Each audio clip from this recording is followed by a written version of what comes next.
And welcome to the very first episode of OMGcraft.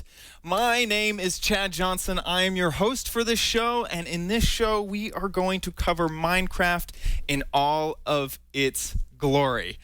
We're going to talk about texture packs. We're going to talk about mods. We're going to talk about maps. We're going to talk about technique. Whatever the heck you want to talk about in this show, that's what we're going to cover. If you have ideas for the show that you want to hit me up to have them be in the show, like say you need something explained or you need a tip that you've been searching all over the internet to get, feel free to email me, mail@omgcraft.com, or submit it to our subreddit, especially if there's something that you want to show me. You want to show off your awesome redstone creation or your awesome map, submit it to the subreddit at reddit.com/r/OMGcraft and the users in there will upvote it or downvote it, depending on how good or bad it is, and I will get to see it. So please feel free to send those things along. This episode is jam-packed. We have news. We are going to get into some Redstone Basics, the very basics of Redstone. And then after that, I have my 3 favorite things this week in Minecraft that I'm going to show off to you. Lots and lots of stuff, and I would really like to thank everyone who helps me, but you know what, we'll thank them near the end of the show. First, let's get into some news. So, Mojang announced on their blog this week that Update 1.3.2 will be arriving here on August 16th. In this update, there are a few bug fixes. They have fixed the falling out of the nether bug, the random suffocation and damage bug, and there is an ability to hide the IP addresses in the in multiplayer worlds when you're on your multiplayer screen, which is really helpful to me because I have to download a special mod just to make sure that I don't give away any of those IP addresses. You can do that by hitting F1. So if you have pre-downloaded the snapshot, it's not really, they didn't call it a snapshot in the update, in the blog update. So I wonder if they're still anyway, it is pre-release. You can go and download it off of their blog, mojang.com, and check that out. Also, Dinnerbone, who is one of the developers who helps build Minecraft, gave us some really, really interesting stuff to look forward to. Let me go ahead and bring up these images. Via Twitter, he sent out some shots of some things that he would like to implement in Minecraft. So first we're going to take a look at these are, of course, creeper, boom. This is, I guess they're frames, and you can put items into these frames. So if you have an item in your hand, right-click the frame. He hasn't actually shown this off, so this is, I'm kind of assuming how this is going to work. And then that item gets stuck in that frame. Here's some more. There's armor, there's a bow, there's potions. So this could really, and it's like a chest, but it only does a single item, which is kind of cool because there's a lot of times where I'm in a spot that I just need one item. Next to my wheat fields, I just need a hoe, and that's it. And so you can grab that, and that'll pop out of the frame, and you can use it.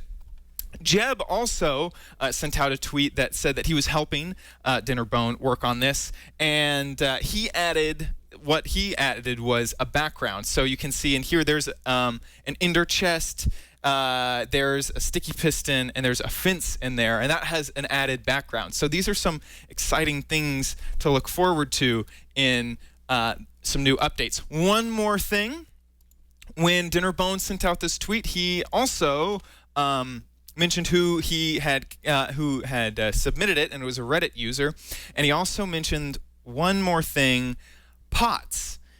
So you can make, and I'll just go ahead and show off the item. It's like a decorative block that you can set things into. So right here, there's some saplings, there's a flower, there's a little spruce tree, and then down here is a cactus. Look at the potted cactus. That looks so cool. What an awesome decorating block. So I want flower pots so bad. I didn't even know that I wanted flower pots. I've been putting dirt down and then taking like trapdoors and putting them up, and so that's how I've been making pots. I didn't think I'd be so excited about something so trivial in Minecraft. Anyway, Dinnerbone, thank you so much for sending those updates out. I'm really, really looking forward to them.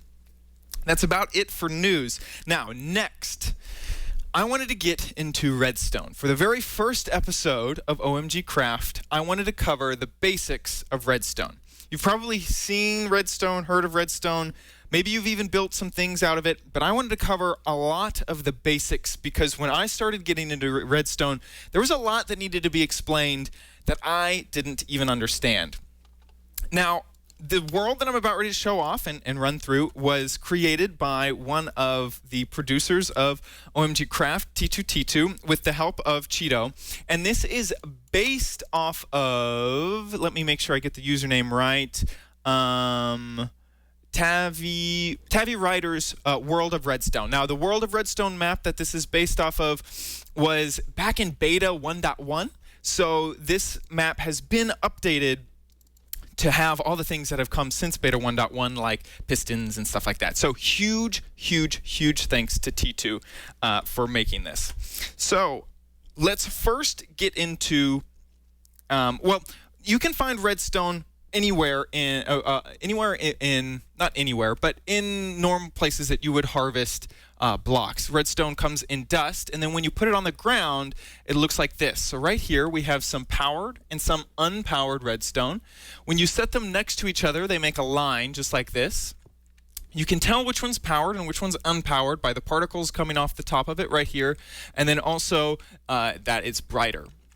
Now, let's keep moving. Redstone, when a current is applied, will power the block that it's either sitting on, like these two blocks, and that's powering these redstone lamps down here, or the block that it ends up hitting. So see how this line goes into this block right here? It's hitting this block and powering it. So it's powering right up there. When it powers a block, I'm going to kind of show that off with this black wool here. When it powers a block, it will power redstone items here, here, here, and if this was, say, an actual block that redstone was going into, on top of it. So right here, this sign could be powered. This right here could have a powered item, and same thing with the other side. Boop, boop, boop.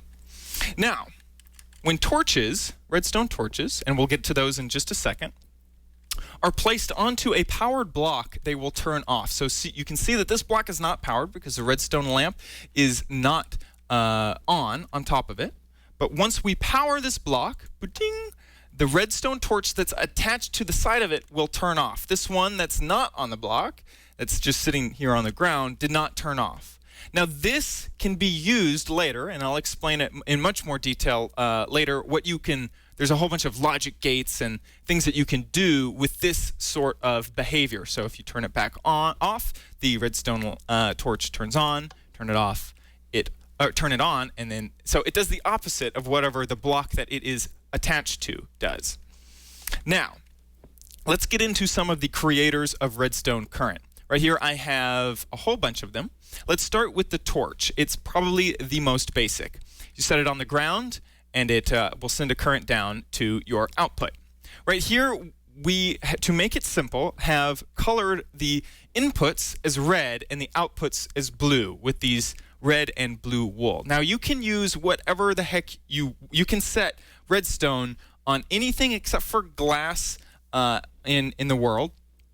And so it doesn't need to be red wool or blue wool. That doesn't affect how redstone works. So this redstone torch right here is made just by putting a stick and redstone on top of the stick. And just imagine this as your crafting table, and these bedrock blocks is nothing. So if you put a stick and redstone on top, you'll come up with one torch. The recipe only lets you have one torch per stick and redstone.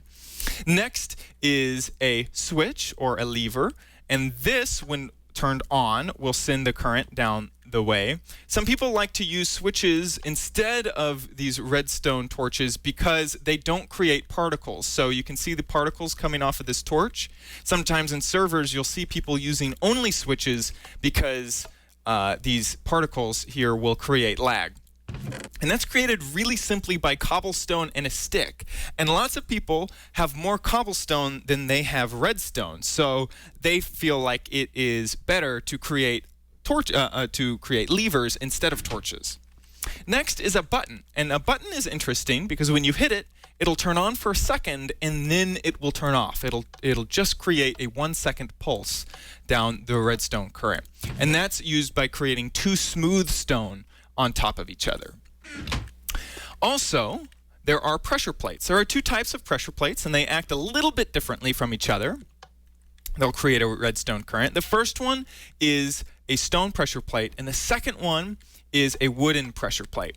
The difference is that each of these will respond to when players or mobs stand on top of them, and you can also jump, and it will act accordingly. And so this pressure plate is used with two smooth stone. I'm going to steal this smooth stone to show off the difference between these two. This pressure plate, the wooden one, will also react to mobs and players, but it will also, which is different from the other one, react to entities that are thrown on top of it. If you throw an entity onto a stone pressure plate, it doesn't do a thing. Also, wooden pressure plates will respond to arrows. The next current generator is a detector rail. And you send a cart down the rails and it hits a detector rail, it will start a current down the line. Detector rails are made by putting a stone pressure plate in the middle and then this configuration. This is really nice for train stations. Also, new to 1.3, tripwire. Tripwire hooks and line will create a redstone current down the line, and that's how you make a hook. And if you want wire or string, you just use plain old string. Now, what can all of these currents do? What are they useful for? So, that is what this next part is about. First, we have rail. Rail direction will change if it's in a turning style. So it'll turn from right to left or left to right. So you can decide where minecarts go. Also, fence gates will open and close. Same with trapdoors. They will open and close. Dispensers will dispense whatever they have inside of them. Poop. And let's see. Yeah, there we go. I want an ocelot. And this will do it in a random fashion. That's just how dispensers work. Next is doors, wooden and iron doors. Hey, little ocelot. You're running into that thing. I'll open it for you. There you go. Good ocelot. Also, note blocks will go off, and you can set the tone of a note block just by right-clicking. Bing. Also, repeaters. We'll get into repeaters a little bit later. This is another redstone item that people can use, and so your input will make a repeater activate. Also, we have pistons. Those are either normal pistons or sticky pistons, like this one. And not finally, but close to last, we have powered rails. Powered rails will either have a minecart stopped on it when it is unpowered, and then when it becomes powered, it will send it on its way. Finally, TNT reacts to redstone. So here we go. And boom! Yay! I love it when TNT explodes. Okay, so redstone line, the current will only go down the redstone line 15 blocks. So you can see right here at the 15th block, we have some particles coming off, but at the adjacent block, ain't no particles living. You can also tell based off of the redstone lamps at the bottom. They stop right here at 15. So if you want to create a redstone contraption that is larger than this 15 block radius, you have to use something called a repeater. You can also do this with redstone torches in a different technique, but I'm not actually going to get into that here. But this repeater will be the best thing for you. Repeaters are interesting because you can actually delay them. We're going to get into the delaying next, but if you want to delay them, all you have to do is right-click on them, and that sets the delay between 1 tick, 2 ticks, 3 ticks, and 4 ticks. More about delays right here. Whenever a redstone torch activates, it has a 1-tick delay. Now, let me first get into what ticks are. The way that the server updates is based off of ticks. There's about 20 ticks a second for a server, so that's about 20 updates a second on a server. If your server is running slow, there's maybe, it can range anywhere between 1 tick a minute to, 15 ticks a second. So that is what a tick is. It's however many times your computer or your game is going to update what's going on. So 1 tick updating means that it's doing it as fast as it can possibly do. So let's get back in. So these redstone torches are a 1-tick delay, but these repeaters can be changed to be 1, 2, 3, and 4. And you can see that written on these signs right here. So I'm going to show off what that looks like. If you hit this button, you can see that the delay goes down the redstone torch line, just like this, boop, boop, boop, boop. But you can see on the top, it takes a lot longer because we've delayed the repeaters at the top.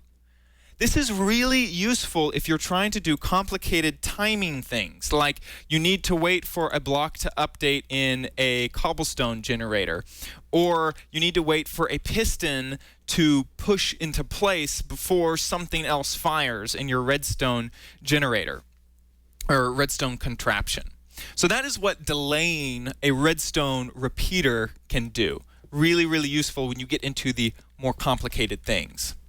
The other thing is that redstone repeaters have a certain direction that they need to face in order to work. 1 second, let me hit, boop. There we go. So you can see at the top there is a little bit of an etch of an arrow in this repeater.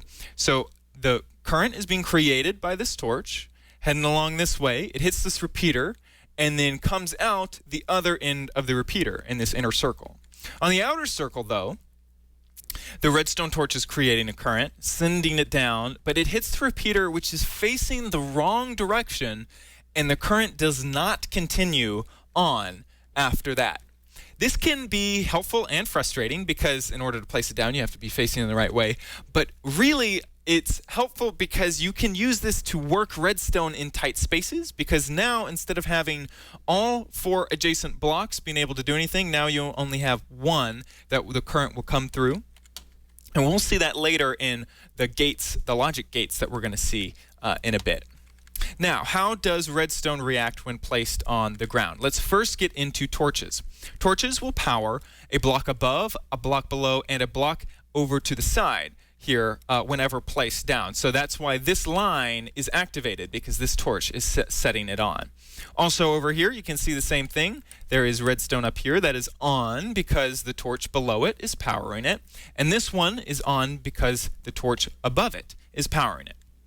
Redstone, when placed, can go up a block, just 1 block. So it can go up a block or down a block, but it cannot jump a 2-block jump here, just like this. So that's why that lamp is not powered. Also, redstone cannot go diagonally through blocks. You might think, oh, there's just so little space right there. I should be able to let this redstone jump through there. That is not allowed. So you can see that the current is stopped and is not going through these blocks. The thing that you can use is a transparent block like this glowstone. It'll go through that.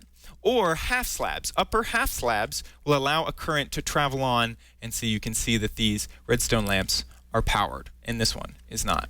Now let's get into some things that you shouldn't do with redstone.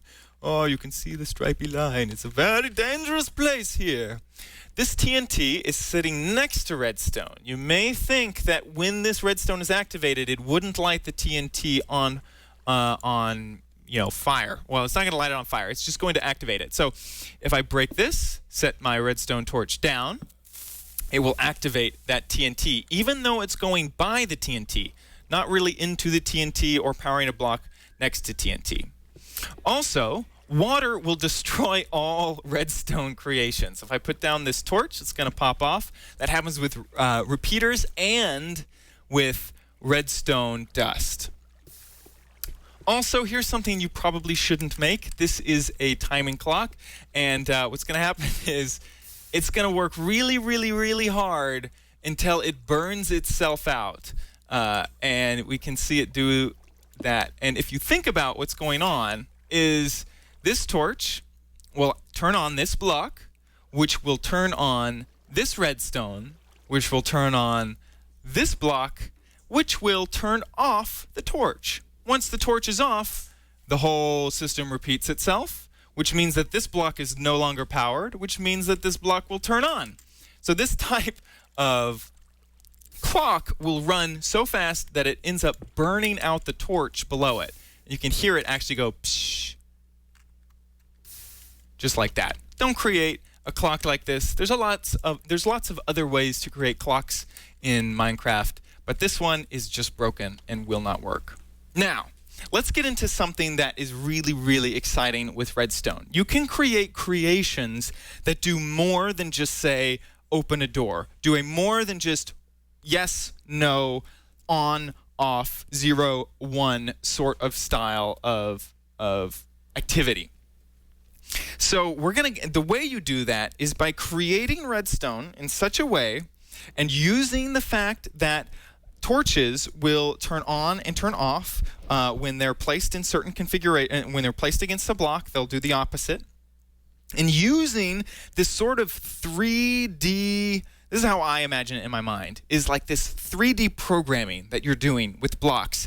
You can create logic gates. Logic gates are something that you see in hardware development and hardware engineering in computers. So you may have seen things in Minecraft like there was a graphing calculator that was made using these logic gates and memory cells and things like that.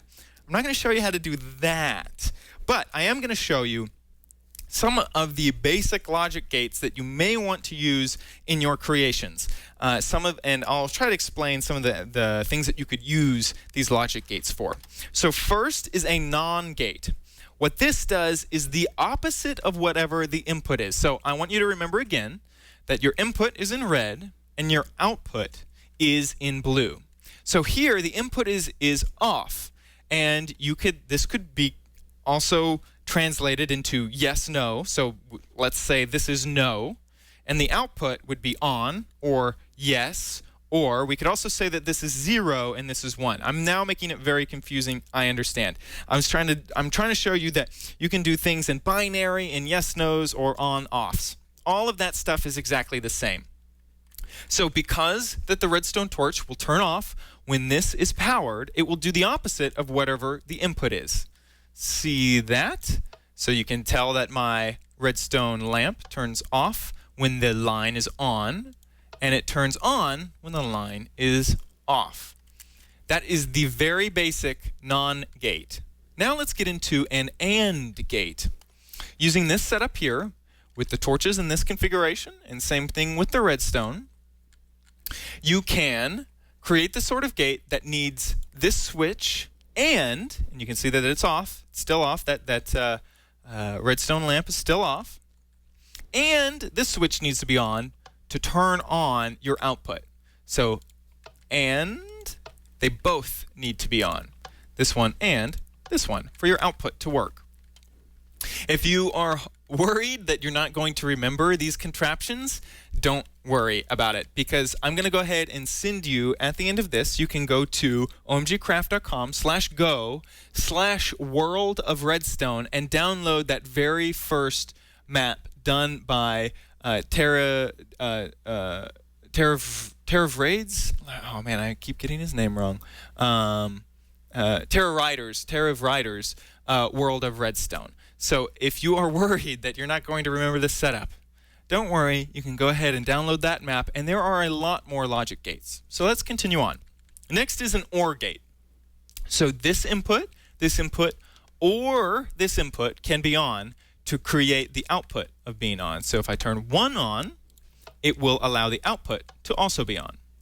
Now then, using what we learned earlier with repeaters, these repeaters will not send a line redstone current down the opposite way because they're facing one way. So this is an isolated OR gate where it won't turn on the other inputs, just like that. And once again, you don't need to be using these redstone lamps. These are just we're just showing off which one's on and which one's off. So this is an OR gate. This could really be useful if you wanted a door to open, but you wanted 4 or 5 different gates to be able to activate it. Now, the one drawback is that if you come over here and switch this one on, your input was already on before, so you can't do anything about that. But we will get into a different gate that can solve that problem later. Next is a Nand Gate, and this, whenever there's an in front of the because this we saw this earlier, it was an AND gate, but the in stands for not. So this is a not AND gate. Now what that means is that it's doing the opposite of what the AND gate did. And because before, if both your inputs were on, your output was also on. Now both my inputs are on, but my output is off. It's the opposite of an AND gate. Really all it's doing is converting the current to the opposite of what you'd sort of expect it to be.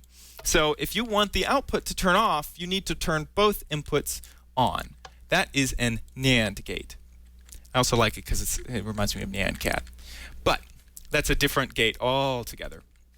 This is a NOR gate. Once again, it does the opposite of an OR gate. So with an OR gate, if your input was on, your output would be off. But now, with an OR gate, if your input was on, your output would be on. Now, if your input is on, your output is off. And it can be this input or that input. Next is an XOR gate. What an XOR gate does, with the X in front of it, it will allow either independently of these switches to control the output. So, if I turn my input on, turns on my output. But if I come over here, where before with an OR gate, if I turned on another input, it would not change the output, I can flick this, boop, and my output goes off. So what you could use this for is a door that has 2 switches on opposite sides of the wall, where you couldn't get at both of your inputs. And once again, where before I used this one to turn it on, I turned it on with that one. Now I can turn it off and the output turns on. And you can do this in any configuration. As long as you're switching switches, your output is changing. It doesn't matter how it works. They can either both be on, both be off, but if you change one, your output changes. Really, really handy.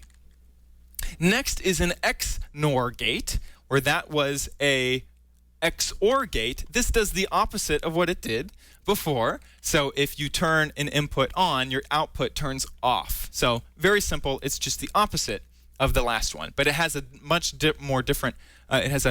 more complicated setup than the one before. Well, I wouldn't say complicated, but it's just different.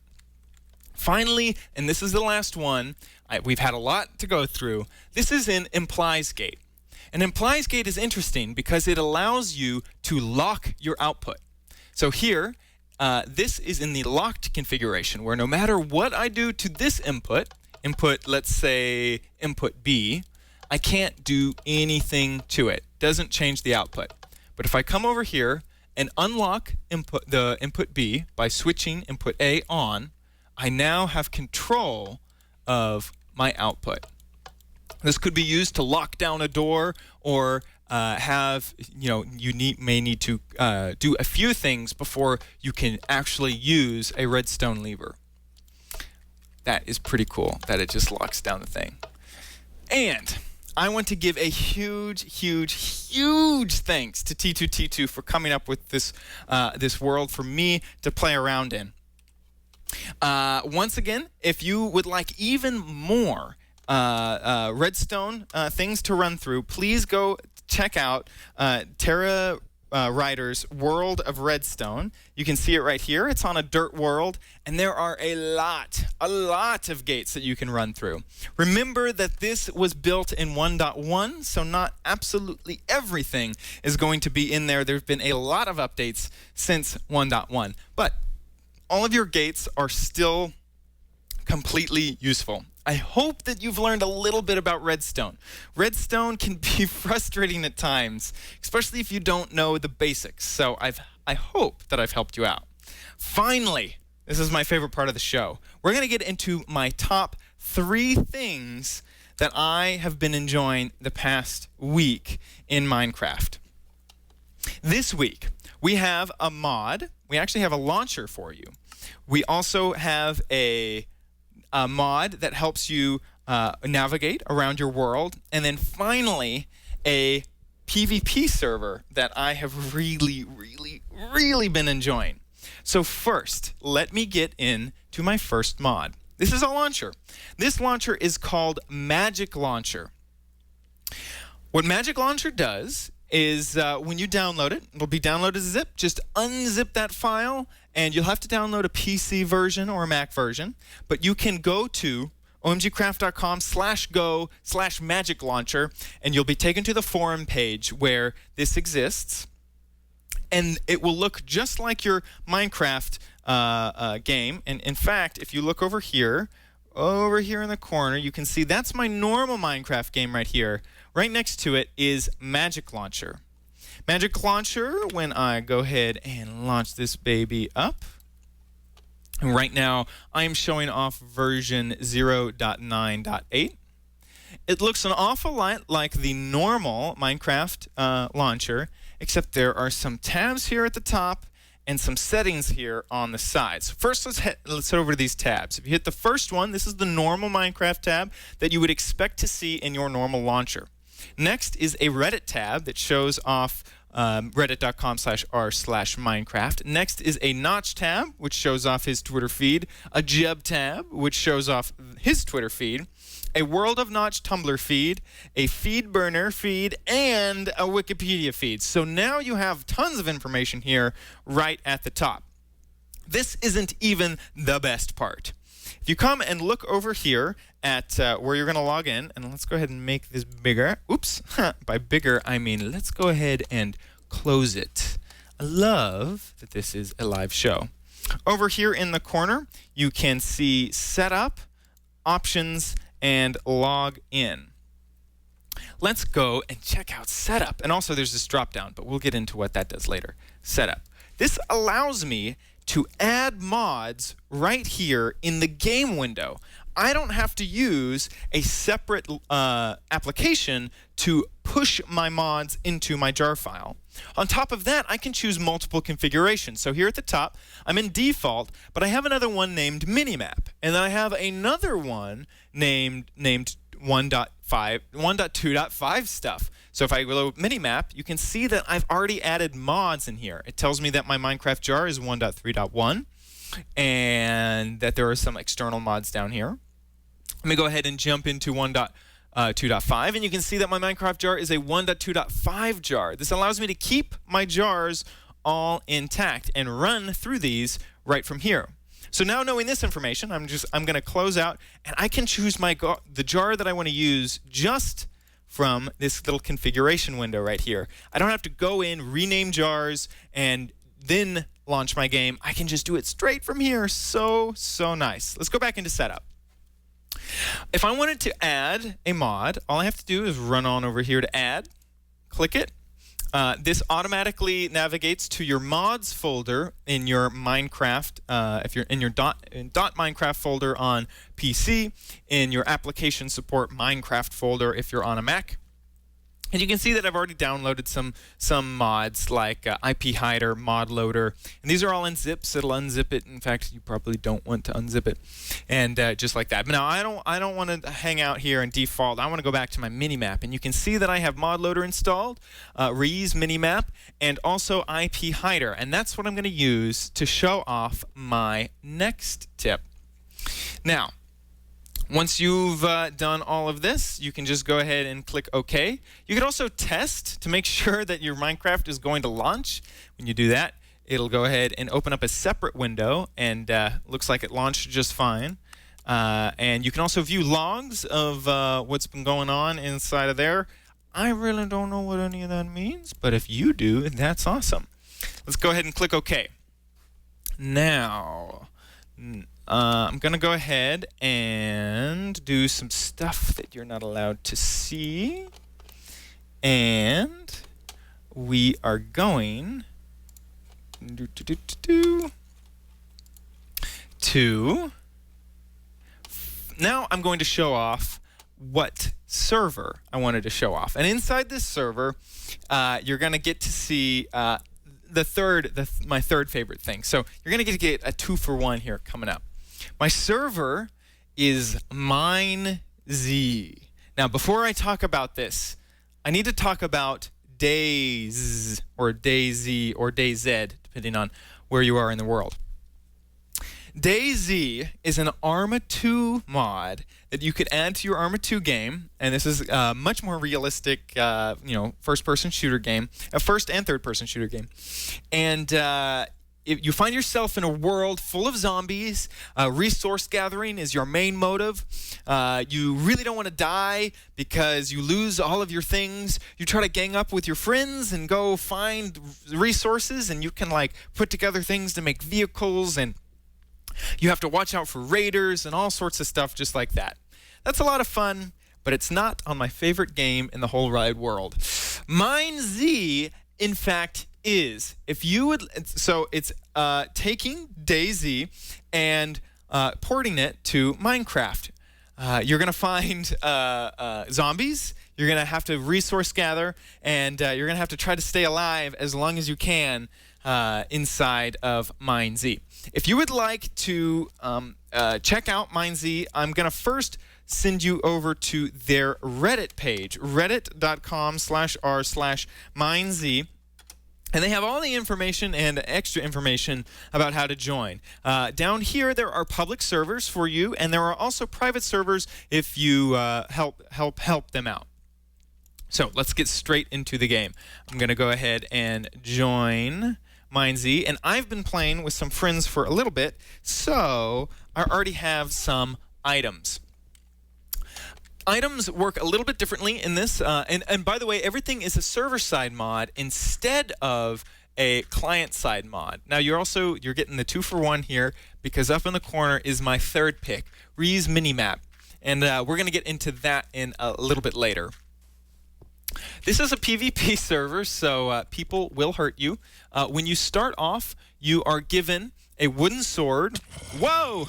Ah! Die! Ah! Some things to note is that your enchantment bar, God, what is that called? I'm trying to kill zombies here. I'm not actually thinking. Oh my gosh, please don't hurt me. I'm on a show right now.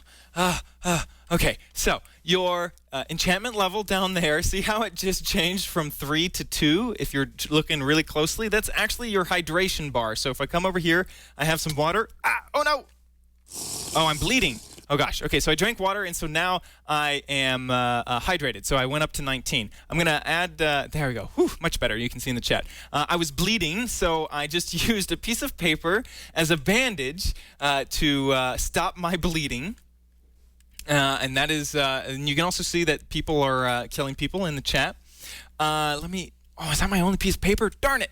Okay, so, and then what you're seeing that below my XP level, there's the XP bar, and that's changing all around. What's happening with that is the faster you move, the more likely zombies are going to notice you. So that's your zombie notice bar. I wish I could find another zombie. Yeah, that's famous last words.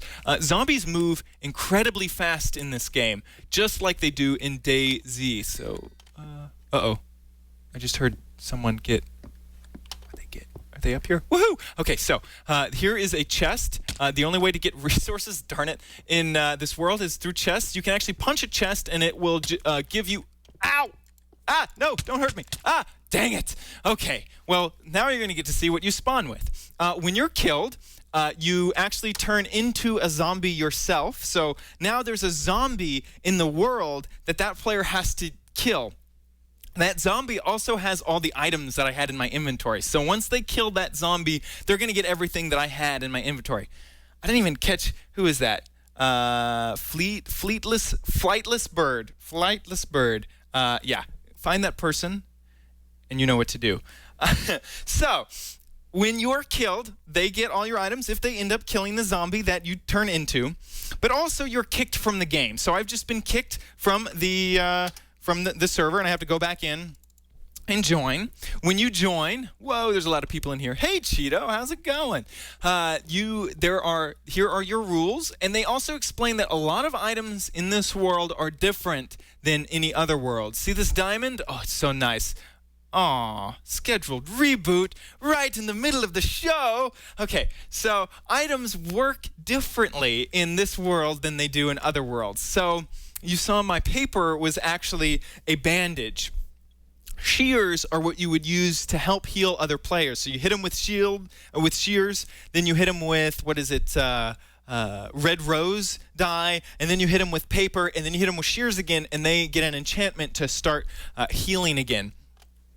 Other things is that there really is no diamond armor anywhere in the world. So you saw the diamond there, but there isn't any diamonds in the world. You have wood, you have stone, and you have iron. Iron is the best thing you can get. So if you happen to find iron, good on you.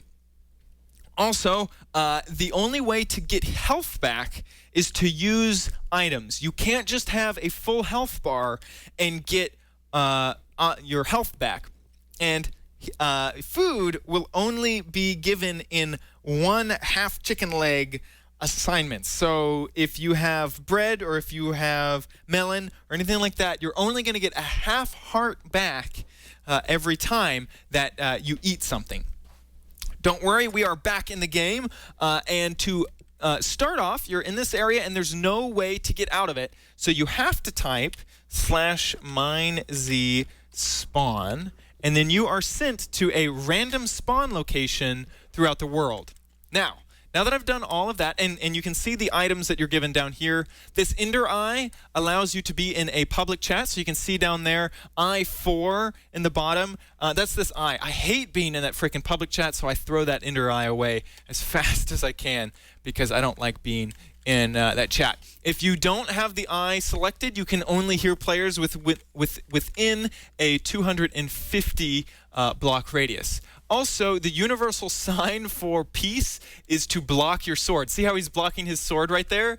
That's the sign for peace. Hey, dude, I'm not going to kill you because I don't want to be embarrassed on a live stream anymore. See ya, Tanky Tank. Okay, so now let's get into good old Ray's minimap. Up here in the corner, you can see that there is a minimap displayed. Okay, so I'm walking around in this world, and it looks like I found something up here. Let me run to it. And you can see that my X and Y coordinates, X and Z coordinates, are displayed underneath the map. Also, my Y coordinates, but those are not as exciting because that's just up and down. So here I found this location. Other people might be around. This is a PvP server, so I'm a little bit worried that I might be killed. I'm not seeing any zombies. That's a good thing. But this looks like something really, really interesting to me. And so I'd like to keep this information available for when I'm playing. Oh, yes. Finally. Woohoo. What'd I get? Cocoa beans? Come on. Cocoa beans suck. Hey, is that Tinky Tank? I hope you're a Tinky Tank because you're not going to hurt me. So if I would like to add a location, what I can do is hit the C button. Let me do it in a safe location. C, and this is a coordinate. So I'll call this Sandstone House. And you can see the coordinates. I can change the color if I want. I can change it to be more green, more red, more blue, or less blue.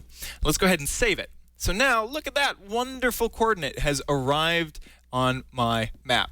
Unfortunately, because I'm playing... Ooh, wheat. Just one wheat? I can't even make food with that. Jeez.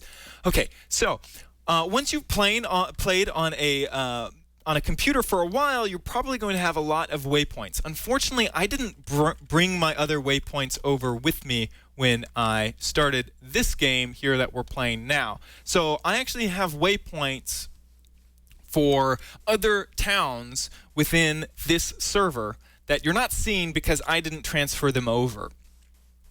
But you can see now on my map that waypoint is over there, and there's also an arrow on the side of the map that points to that waypoint, and it travels along with me. So once you find really neat places on a server, you can just map it down with Raise Minimap, and you're good to go. Now then, there are some options. If you hit the M key, you get a lot of options. So if I wanted to disable the map, there it goes. I can render it as a surface or a biome. And I like the surface. And you can see that it's nicely, gradiated, if that's a word. And then this uses client-side stuff. So you don't have to worry that the server is set up. I had a question if this uses a dynamic map sort of plugin. Not at all. You also have a lot of options to change your map type. I can change it into a round circle, change it into a square. You have lots and lots and lots of options. You can do, whatever the heck you want. Raise Minimap is the go-to map if you want a tiny little map up in the corner. And I've found it very, very, very helpful. So that was Magic Launcher. Love the dang thing. MineZ, and you can check that out at reddit.com/r/MineZ. And then Raise Minimap, and you can check that out at omgcraft.com/go/Raise Minimap, and that's REI Minimap. And REI Minimap, I didn't add a apostrophe or an S to the end of that logo. So if you want to check those out, feel free. Well, that's it. We've come to the end of our show. I hope that you enjoyed it. Huge, huge, huge thanks to T2T2 and Cheeto for helping me out. They helped me run, and Blender MF as well. You're going to get to see something else coming up for him in just a bit. But those three guys are absolutely brilliant. They help me run my Twitter, my Reddit. They moderate the Reddit. They help me choose stories and write up notes for me when I have a very busy, busy day working here at Twit. Also, big, big thanks to Twit for allowing me to use their studio, keep their lights on, use their TriCaster. See those screens in the background? They own those. I don't own them. Huge, huge thanks to Twit. And that is about it for me. If you have suggestions that you'd like to send into the show, mail them to me at mail@omgcraft.com. If you would like to see previous episodes, all the way back to episode 1, that's this one. Well, if you're just now watching this and you want to see future episodes, you can go to omgcraft.com, and there are all of our episodes. We are on YouTube, we're on iTunes, we are everywhere that you want to watch video. So please check us out. We're even on Zune. We may even be on, I can't even think of like a defunct network. We're at Google Video. We may even be on Google Video. I think they got rid of Google. I don't think you can add anything to Google Video anymore. We're going to make it happen just for you. We're going to add, no, we're not. I'm sorry. That is it for our wonderful little show. Thank you so much for sticking around, and we will see you next week. Bye, guys.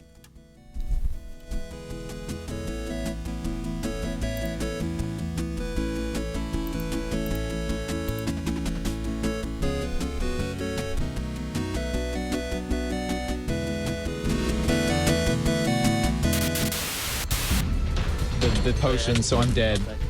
And they have enchanted swords. Get iPod off of that tower. Ash accidentally killed herself. Wow. I hope someone hit him. Yes. Wow, they made that way hard. Ah, what the heck? Ah, I don't have anything.